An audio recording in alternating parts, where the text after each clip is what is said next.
The US completely cut off Huawei's access to export restrictions on advanced processing chips, resulting in a significant drop in revenue from Huawei's consumer business. However, the invincible Chinese tech giant did not choose to sit on its hands in the face of unwarranted sanctions from outside, but instead established Hubble Investments to accelerate its investments in the domestic semiconductor industry. Compensating for its own faults furthermore, I discovered that Huawei Hubble Investments has invested in 73 companies in China since its inception in 2019, with the vast majority of these companies involved in the chip semiconductor and 5G industry chain. So does this mean that there are still new opportunities for Huawei chips in the semiconductor market? Whether Huawei can revive its 5G handset business, and what challenges it faces at this stage? We begin today's video by asking you to subscribe to our channel, which encourages us to make more videos. Okay, let's get back to the matter at hand. According to the CEO of Huawei's consumer division, it was a disastrous move. Huawei HiSilicon focused solely on chip development and ignored chip manufacturing. There are indications that, since that Huawei can no longer produce sophisticated 5G mobile chips, it is substantially investing in China's chip semiconductor manufacturing business. In fact, based on the layout of Huawei's Hubble Investments, Huawei has already invested in core areas such as semiconductor equipment, semiconductor materials, RF chips, industrial software for chip design, and next-generation semiconductors, which are the frontier technology areas in which Huawei is most constrained by the United States.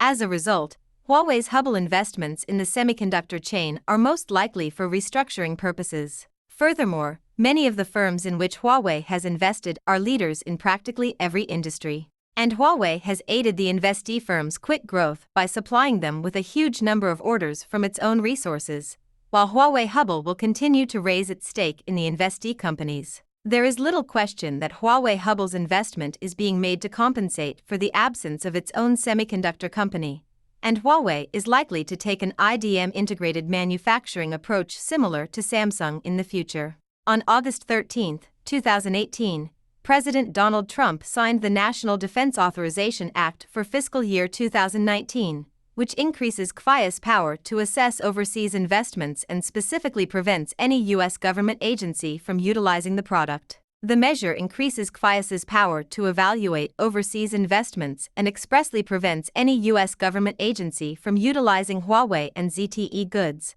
which directly caused for consecutive rounds of U.S. penalties against Huawei. So far, 4 rounds of U.S. sanctions have been imposed, with externally bought Qualcomm phones that are not 5G ready, including the newly announced Huawei P50 and other new devices that do not support 5G networks. Huawei has basically lost its competitiveness in the smartphone sector. According to Counterpoint, Apple, Samsung, Xiaomi, Oppo, and Vivo were the top 5 brands in worldwide smartphone shipments in the fourth quarter of 2021. Accounting for 23, 17, 12, 10, 9% of the top 3 Huawei phones and Honor phones 3 years ago. However, Huawei is no longer on this list. Huawei lost market share of high-end cell phones occupied by Apple, and Huawei Glory is located in the low-end market will soon be occupied by 3 Chinese manufacturers Xiaomi, Oppo, and Vivian.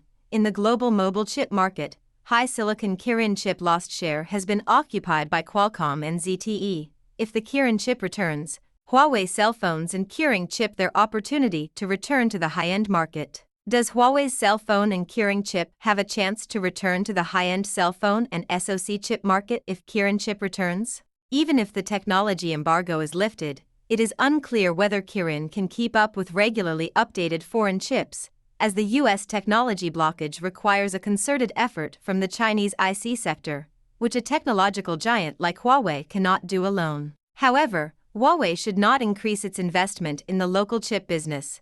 The entire industry has to be regularly refreshed with skill, technology, and intellectual property. In actuality, China's IC sector was just 250 billion yuan in 2013, but by 2020, it will have grown to 884 billion yuan. Meanwhile, when Huawei separated the Glory business, many Huawei HiSilicon researchers joined Glory. Many Huawei employees were transferred to other teams, and some Huawei employees were poached by other smartphone makers such as Oppo and Xiaomi, and it will take a long time to bring these people back together if Huawei returns to the market. Because the US government has not prohibited most Chinese businesses from producing and purchasing advanced processed chips, Chinese phone makers such as Xiaomi have expanded their market share and semiconductor spending. If the United States does not apply sanctions, companies like Xiaomi will continue to utilize 5G processors and stay at the forefront of the phone industry for a long time, but in the future, Xiaomi and Oppo will contemplate building their own chips.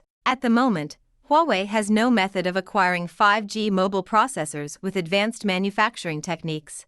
The only thing Huawei can do at this point is develop mature goods, such as 4G smartphones. Suji, Huawei's rotating chairman June recently stated that Huawei does not require high silicon to be successful, and that Huawei would always support the large team as long as it has the ability. In general, giving little time for Huawei to manufacture chips, accelerating investment, and redesigning Kirin chips through Huawei Hubble may become a crucial avenue to Huawei's consumer products industry revival, but whether the Kirin chip can return to the top in the future remains uncertain. Do you believe Huawei can break past the technical blockade? That's all for now. Please leave your comments below and share your thoughts with everyone. Thanks for watching.